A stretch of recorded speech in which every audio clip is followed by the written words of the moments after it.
നമസ്കാരം, സ്റ്റാർഡഡ് ന്യൂസിലേക്ക് സ്വാഗതം. ഞാൻ ഷാജി കുഞ്ഞുമോൻ. പ്രധാന വാർത്തകൾ. ചൂടിന് ശമനമില്ല. ജില്ലയിൽ നിയന്ത്രണങ്ങൾ ഈ മാസം 8 വരെ തുടരും. പ്രൊഫഷണൽ കോളേജുകൾ ഉൾപ്പെടെയുള്ള വിദ്യാഭ്യാസ സ്ഥാപനങ്ങൾക്ക് 8 വരെ അവധി. മുഖ്യമന്ത്രിക്കും മകൾക്കുമെതിരെ മാത്യു കുഴൽനാടൻ കൊടുത്ത കേസ് കെട്ടിച്ചമച്ചതാണെന്ന് വ്യക്തമായതായി CPIM കേന്ദ്ര കമ്മിറ്റി അംഗം AK ബാലൻ. ഇത്തരം ആരോപണങ്ങളെ ഭയപ്പെടേണ്ടതില്ലെന്നും AK ബാലൻ. പാലക്കാട് വൻ മയക്കുമരുന്ന് വേട്ട. കാറിൽ കടത്തിയ 190 ഗ്രാം മെത്താഫിറ്റാമിനുമായി മലപ്പുറം സ്വദേശി പിടിയിൽ. മലപ്പുറം തിരൂർ സ്വദേശി അബൂബക്കർ സിദ്ദിഖാണ് അറസ്റ്റിലായത്. വാർത്തകൾ വിശദമായി. ചൂടിന് ശമനമില്ല. ജില്ലയിൽ നിയന്ത്രണങ്ങൾ ഈ മാസം 8 വരെ തുടരും. വേനൽ ചൂട് കനക്കുന്ന സാഹചര്യത്തിൽ ജില്ലയിൽ ഏർപ്പെടുത്തിയ നിയന്ത്രണങ്ങൾ 8 വരെ തുടരുമെന്ന് ജില്ലാ ദുരന്ത നിവാരണ അതോറിറ്റി ചെയർപേഴ്സൺ കൂടിയായ ജില്ലാ കളക്ടർ ഡോക്ടർ KS ചിത്ര അറിയിച്ചു. പ്രൊഫഷണൽ കോളേജുകൾ, മെഡിക്കൽ കോളേജുകൾ ഉൾപ്പെടെയുള്ള വിദ്യാഭ്യാസ സ്ഥാപനങ്ങൾ, ട്യൂട്ടോറിയൽസ്, അഡീഷണൽ ക്ലാസുകൾ, സമ്മർ ക്ലാസുകൾ എന്നിവ മെയ് 8 വരെ അടച്ചിടാൻ നിർദ്ദേശം നൽകി. ഓൺലൈനായി മാത്രം പ്രവർത്തനം നടത്താനാണ് നിർദ്ദേശം. കായിക പരിപാടികൾ, പരേഡുകൾ എന്നിവ രാവിലെ 11 മണി മുതൽ 3 മണി വരെയുള്ള സമയം പാടുള്ളതല്ല. പൊതുജനങ്ങൾ ദുരന്ത നിവാരണ അതോറിറ്റിയുടെ നിർദ്ദേശങ്ങൾ കർശനമായി പാലിക്കണമെന്നും ജില്ലാ കളക്ടർ നിർദ്ദേശം നൽകി. മുഖ്യമന്ത്രിക്കും മകൾക്കുമെതിരെ മാത്യു കുഴൽനാടൻ കൊടുത്ത കേസ് കെട്ടിച്ചമച്ചതാണെന്ന് വ്യക്തമായതായി CPIM കേന്ദ്ര കമ്മിറ്റി അംഗം AK ബാലൻ. മാത്യു കുഴൽനാടന്റെ ഹർജി വിജിലൻസ് കോടതി തള്ളിയ സാഹചര്യത്തിൽ പാലക്കാട് മാധ്യമപ്രവർത്തകരോട് സംസാരിക്കുകയായിരുന്നു അദ്ദേഹം. ഇതേ ഇതേ പെറ്റീഷനകത്ത് പറഞ്ഞ കാര്യം തന്നെ അവിടെയും പറഞ്ഞു. വിജിലൻസ് കോടതി തള്ളി, മൂവാറ്റുപുഴ വിജിലൻസ് കോടതി തള്ളി. അതിനെതിരായി മരണപ്പെട്ടു പോയ ആൾക്കാർക്ക് പകരം വേറൊരാളെ കൊണ്ടുവന്ന് ഹൈക്കോടതിയിൽ ഇതിനെതിരായി അപ്പീൽ കൊടുത്തു. ആ അപ്പീൽ ഹൈക്കോടതി കിടക്കുകയാണ്. അതിന്റെ ഭാഗമായി ഒരു നോട്ടീസ് പോലും ബഹുമാനപ്പെട്ട മുഖ്യമന്ത്രിക്കോ ഗവർണർക്കെതിരായി ഹൈക്കോടതിയുടെ ഭാഗത്ത് നിന്ന് പോയിട്ടില്ല. ഈ കേസ് എന്റർടൈൻ ചെയ്യേണ്ട കേസാണോ എന്നതിനെ സംബന്ധിച്ച് പോലും ഹൈക്കോടതി തീരുമാനിച്ചിട്ടില്ല. അതിനിടയിലാണ് തിരുവനന്തപുരം വിജിലൻസ് കോടതിയിൽ ഇതേ കാര്യം വെച്ചുകൊണ്ട് പ്രിയപ്പെട്ട മാത്യു കൊണ്ടുള്ള ഒരു കേസ് കൊടുത്തു. ഇതേ സാധനത്തിൽ ആ കേസിന്റെ അവസ്ഥയാണ് ഇപ്പൊ നിങ്ങൾ കാണുന്നത്. ഇതിന് ഉള്ളടക്കത്തെ സംബന്ധിച്ച് എനിക്കറിയില്ല. പക്ഷേ വിജിലൻസ് കേസ് തള്ളിയിരിക്കുന്നു എന്നുള്ളത് പൊതുവിൽ വന്നാൽ ഇതാദ്യം തന്നെ ഞാൻ പറഞ്ഞതാണ്, ഉള്ളി പൊളിച്ചതുപോലെയാണ്. ഇതിനുള്ളിൽ യാതൊന്നുമില്ല. ഫസ്റ്റ് അദ്ദേഹം പറഞ്ഞെന്തായിരുന്നു, അത് ഞാൻ മറുപടി പറഞ്ഞതാണ്. ആദ്യമാണ് പറഞ്ഞെന്തായിരുന്നു, വീണ അനധികൃതമായി മാസപ്പടി വാങ്ങി 1,72 ലക്ഷം രൂപ ചെയ്യാത്ത സേവനത്തിന് മാസപ്പടി വാങ്ങി. അതിന് ഇൻകം ടാക്സ് കൊടുത്തിട്ടില്ല, GST കൊടുത്തിട്ടില്ല എന്നാണ് ആദ്യം പറഞ്ഞത്. അപ്പൊ അന്ന് ഞങ്ങൾ മറുപടി പറഞ്ഞു, ഇത് വാങ്ങിയ കാശിന് ഇൻകം ടാക്സും കൊടുത്തിട്ടുണ്ട്, GST കൊടുത്തിട്ടുണ്ട്. പിന്നെ അതിൽ നിന്ന് അദ്ദേഹം മാറി മതിയായ സേവനം കൊടുത്തിട്ടില്ല എന്നുള്ളത് എത്തി. മതിയായ സേവനം കൊടുത്തിട്ടില്ലെങ്കിൽ വീണക്കെതിരായി ഏതെങ്കിലും ഒരു സ്ഥാപനം നിങ്ങൾ മതിയായ സർവീസ് കൊടുത്തിട്ടില്ല എന്ന് പറഞ്ഞുകൊണ്ട് ഈ കമ്പനി കൊടുത്തിട്ടുണ്ടോ അല്ലെങ്കിൽ വേറെ ഏതെങ്കിലും ആധികാരിക കേന്ദ്രത്തിൽ നിന്ന് നോട്ടീസ് കിട്ടിയിട്ടുണ്ടോ? ഒന്നുമില്ല. ഇത്തരം ആരോപണങ്ങളെ ഭയപ്പെടേണ്ടതില്ല. എല്ലാവർക്കും ഇതൊരു പാഠമാകട്ടെ എന്നും AK ബാലൻ പറഞ്ഞു. ലാവലിൻ കേസ് പോലെ കെട്ടിച്ചമച്ചതാണ് മാസപ്പടി കേസെന്നും അദ്ദേഹം പറഞ്ഞു. പാലക്കാട് വൻ മയക്കുമരുന്ന് വേട്ട. കാറിൽ കടത്തിയ 190 ഗ്രാം മെത്താഫിറ്റാമിനുമായി മലപ്പുറം തിരൂർ സ്വദേശി പിടിയിൽ. ജില്ലാ ലഹരി വിരുദ്ധ സ്ക്വാഡും നാട്ടുകൽ പോലീസ് നടത്തിയ പരിശോധനയിലാണ് നാട്ടുകൽ പോലീസ് സ്റ്റേഷന് സമീപത്ത് വെച്ച് മയക്കുമരുന്ന് പിടികൂടിയത്. മലപ്പുറം തിരൂർ അബൂബക്കർ സിദ്ദിഖിനെ പോലീസ് അറസ്റ്റ് ചെയ്തു. ഇയാളിൽ നിന്നും 190.18 ഗ്രാം മെത്താഫിറ്റാമിനും പിടികൂടി. ഇയാൾ മലപ്പുറം ജില്ലയിലെ തിരൂർ, താനൂർ ഭാഗത്തെ മയക്കുമരുന്ന് ലോബിയുടെ കണ്ണിയാണ്.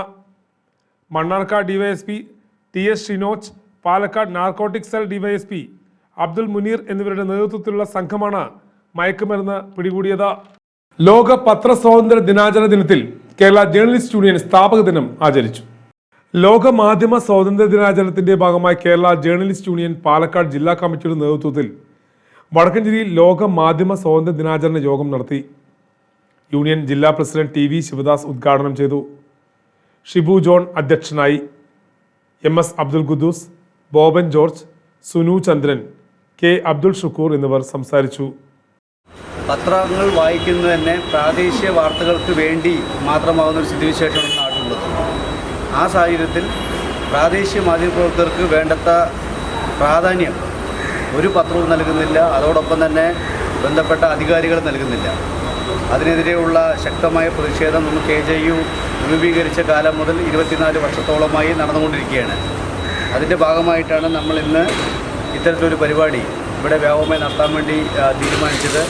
നമുക്കറിയാം, ഈ മാതിരി രാവും പകലുമില്ലാതെ 45 ഡിഗ്രി ചൂടിൽ നിൽക്കുമ്പോഴും വളരെ കഠിനമായി പത്രപ്രവർത്തനം നടത്തുന്ന മാധ്യമ സുഹൃത്തുക്കൾക്ക് അർഹമായ ആനുകൂല്യങ്ങൾ നേടിയെടുക്കുക, അതോടൊപ്പം തന്നെ പത്ര സ്വാതന്ത്ര്യ ദിനം എന്നതുകൊണ്ട് ഉദ്ദേശിക്കുമ്പോൾ സ്വതന്ത്രമായി വാർത്തകൾ സൃഷ്ടിക്കാനും വാർത്തകൾ എഴുതാനും പോലും കണ്ട കാര്യങ്ങൾ നോക്കി പറയാനും പോലും കഴിയാത്ത ഒരു സാഹചര്യത്തിൽ ഇന്ന് നാട് നിലനിൽക്കുകയാണ്.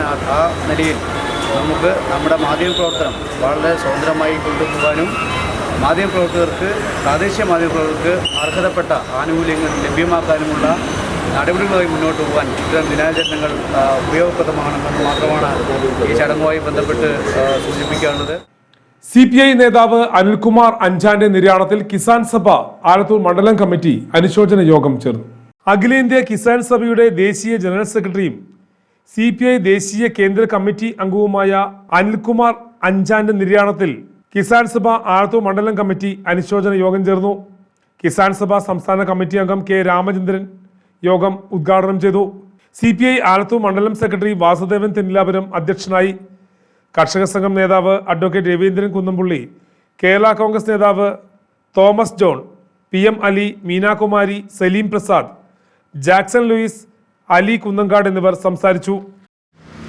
കിസാൻ സഭ അഖിലേന്ത്യാ കിസാൻ സഭയുടെ ദേശീയ ജനറൽ സെക്രട്ടറി ആയിരുന്നു.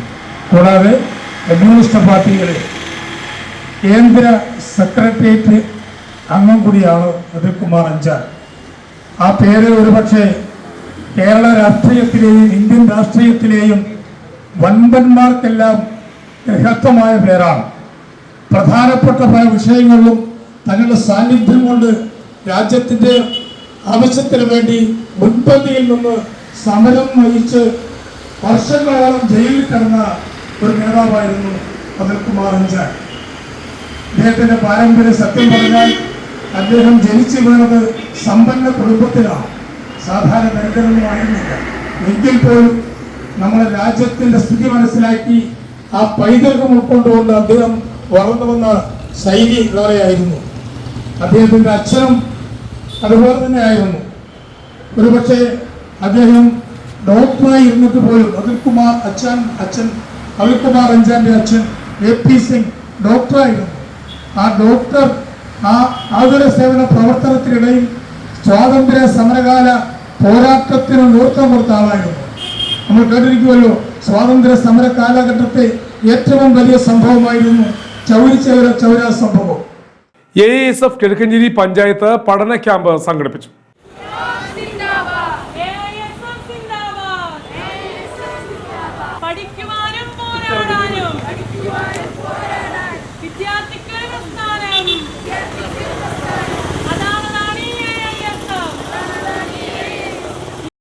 കുണ്ടുകാട് CPI ഓഫീസ് ഹാളിൽ നടത്തിയ പഠന ക്യാമ്പിന്റെ ഉദ്ഘാടനം AISF സംസ്ഥാന കമ്മിറ്റി അംഗം മിഥിൻ പോട്ടോക്കാരൻ ഉദ്ഘാടനം ചെയ്തു.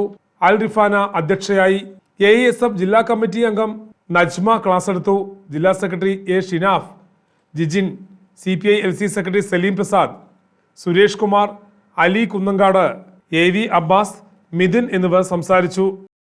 അപ്പോൾ 1936 ആഗസ്റ്റ് മാസം, അതായത് നമുക്കറിയാം 1-ാം ലോക മഹായുദ്ധമൊക്കെ അതിൻ്റെ കൊടുമ്പിരികൊണ്ട് നിൽക്കുന്ന സമയത്താണ് നമ്മളെ 1936 AISF രൂപീകരിക്കുന്നത്. എന്തിനു വേണ്ടിയാണ് ഈ സ്വാതന്ത്ര്യം കിട്ടുന്നതിന് മുമ്പ് രാജ്യത്തെ വിദ്യാർത്ഥികൾ സഞ്ചരിക്കേണ്ടി വരുന്നത് എന്ന് ചോദിച്ചാൽ നമ്മളെന്ത് പറയുന്നു? എന്തിനു വേണ്ടിയാണ് സ്വാതന്ത്ര്യ സമരത്തിന് മുമ്പ് വിദ്യാർത്ഥിയെ സഞ്ചരിക്കേണ്ടി വരുന്നത്? അത് ഇവിടെ തന്നെ കച്ചവടം ചെയ്തുകൊണ്ട് ഇവിടത്തെ ആളുകളെ അടിച്ചമർത്തി ഭരിക്കുക എന്ന രാജ്യത്ത് രൂപീകരിക്കപ്പെട്ടു. അവിടെയാണ് ഗാന്ധി ഉൾപ്പെടെയുള്ള ആളുകൾ എന്ത് ചെയ്തു, സ്വാതന്ത്ര്യ സമരം എന്നൊരു ഘടനയ്ക്ക് രൂപം നൽകിയത് അവിടെയാണ്.